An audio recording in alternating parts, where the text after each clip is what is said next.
The first thing that comes in my mind is a sentiment of optimism, honestly, and encouragement. The thing is that we are entering in the fourth industrial revolution. And looking at it from one point of view, you are scared. You say, well, all these technologies are not yet on the continent, and maybe we don't have all the means to acquire them so quick. But reflecting and listening at people, the conclusion is simply that this is a big opportunity for the continent, in fact, to leapfrog and to move much faster. I think it was clearly demonstrated during discussions yesterday that the paths that was followed by the others to become industrialized is not obligatory the path to follow. We are in a different time, we are in a different situation, we have different opportunities, and this new industrial revolution is really an opportunity for Africa to make it much more quicker than the others did it. While I agree that it's an opportunity, I also like to look at a few things that I think might be some precursors or things that should have been done before we start leading this drive to industrialize. We know we can't talk about industrialization without infrastructure, sure, without power, you know, and even the right human capital. You know, I'd like you to speak to these points. Yeah. Okay, let me start with the human capital. I think, you see, we just have to look at what is happening on the continent. Take a country like Rwanda.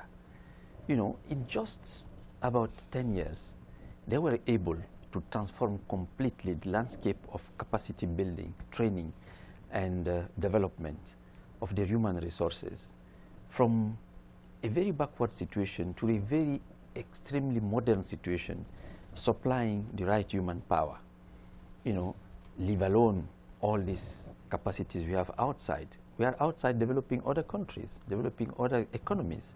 So that's also a source. And I'm sure if the right conditions are created for our people to come back, they will be back, definitely. And it's the president of Ghana that was saying that people are leaving the continent, dying in the Mediterranean, because simply we have failed to find what they are looking for. And I think we can do that in a very short time. Secondly, you know, yes, we don't have electricity enough. Yes, we don't have infrastructure. But exactly because the technologies today can allow us to go faster and build those infrastructure, build those, you know, those needed energy facilities, that we can still accelerate it. For me, the first industrial revolution is not only about after electricity, but is also about building electricity for us, is also about accelerating our learning and knowledge. You know, you can now teach from MIT into Rwanda straight, you know, thanks to video conferencing. So, I mean, we have means that can help us accelerate the path in all the areas. Training of human resources, building infrastructure, building grids, you know, making smart grids. You know, this is possible. So therefore, it is still an opportunity.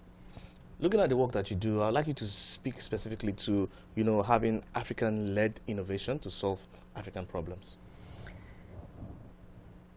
African Risk Capacity, the institution for which I work, was established in 2012 by the African government exactly to try to solve an African problem with using African solutions. It's an outfit that was set up to help government make informed decisions regarding disaster risk management, particularly planning, managing, and financing disasters. So far, what we have been doing, when there is crisis, we just ask for handouts. This cannot continue forever, okay? It's time that we take our responsibilities and respond using the market forces, you know, because you really need to be realistic, have your feet on the ground, and provide solutions that are sustainable, durable, and responding to the real needs. And that's what is ARC. And the first thing that was done is to try to develop an instrument that is high-tech based, is a software, cutting-edge software that allow us to define the risk profile of our countries vis-a-vis climate-prone disasters. And we developed this software which is called ARV, African Risk View, and the software is really the most advanced software today regarding drought. So with that, countries can, on one side, determine the risk profile, the other side, be able to monitor climate, so therefore they can have an early warning in case of crisis, and then help also to calculate the cost of that crisis brought to one person. And with that, it is easy to go on the market and build a financial response that will help to implement contingency plans that are prepared earlier. So we are not more just surprised that something is coming, but we are ready because we can see it coming thanks to our software. We can prepare for it thanks to a good contingency plan led by that software, and we can finance it because we can structure the cost and prepare the transfer of this risk on the market. So as we leave Busan, I would like to get your key takeaways from all the conversations you've had so far. I tell you, again, my first takeaway is hope, is optimism. I mean, sometimes we feel that our situation is hopeless. But when you come to this kind of country that in 1959 was poorer than Africa, it was the third poorest country in the world, and you see what they have done today, the conclusion is that we also can do it. We can do it, particularly we can benefit from the partnership of like-minded countries like Korea that want to help. I think we can do it, as they said, on the basis of win-win, because I think the time of one part developing the other part of the world is gone.